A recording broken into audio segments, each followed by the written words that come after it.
Konflik di Laut Cina Selatan yang diklaim Indonesia sebagai perairan Natuna Utara memanas. Kapal patroli Indonesia mengusir kapal penjaga pantai Cina yang melanggar wilayah. Informasinya dalam Jendela Dunia.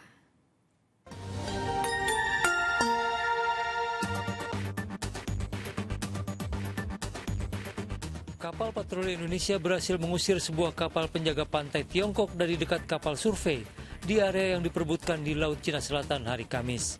Badan Keamanan Maritim Indonesia menyatakan kapal Cina tersebut 2 kali mendekati MV Geokoral yang sedang melakukan survei data seismik untuk perusahaan energi negara PT Pertamina di bagian Laut Cina Selatan yang diklaim oleh kedua negara.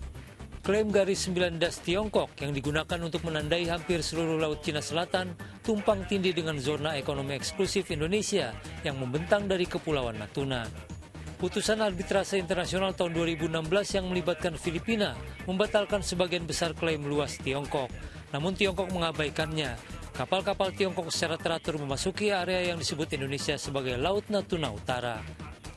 Ketegangan di laut antara Tiongkok dan negara-negara maritim lainnya semakin meningkat dalam beberapa tahun terakhir, terutama dengan Filipina dan Vietnam.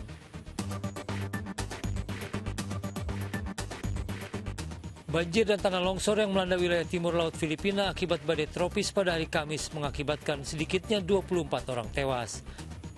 Pemerintah menutup sekolah dan kantor selama 2 hari di seluruh pulau utama Luzon untuk melindungi jutaan orang setelah badai tropis Trami menghantam provinsi Isabela di Filipina. Sebagian besar korban jiwa akibat badai dilaporkan di wilayah Bicol yang terdiri dari 6 provinsi di Tenggara Manila, di mana setidaknya 21 orang tewas. Banjir bandang juga menenggelamkan kendaraan di beberapa bagian kota Naga. Sementara aliran lumpur dari Gunung Mayon, salah satu dari 24 gunung berapi aktif di negara itu, melanda beberapa kendaraan di Provinsi Albay.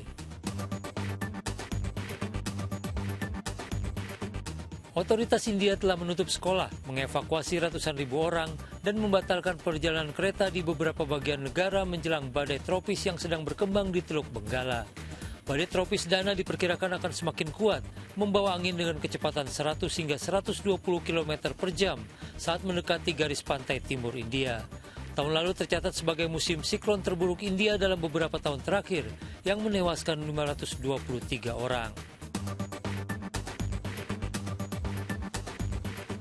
Keamanan bersenjata berjaga di kompleks aerospace di Ankara pada hari Kamis. Peningkatan keamanan dilakukan setelah serangan yang diduga dilakukan kelompok Kurdi di perusahaan pertahanan milik pemerintah Turki TUSAS. Akibat serangan ini 5 orang tewas dan lebih dari 20 lainnya terluka, termasuk 7 personil keamanan. Sebagai respon atas serangan ini, Angkatan Udara Turki melakukan serangan balasan terhadap target-target militan Kurdi di Irak dan Suriah pada hari Rabu. Kementerian Pertahanan Turki menyatakan lebih dari 30 target dihancurkan dalam serangan udara itu.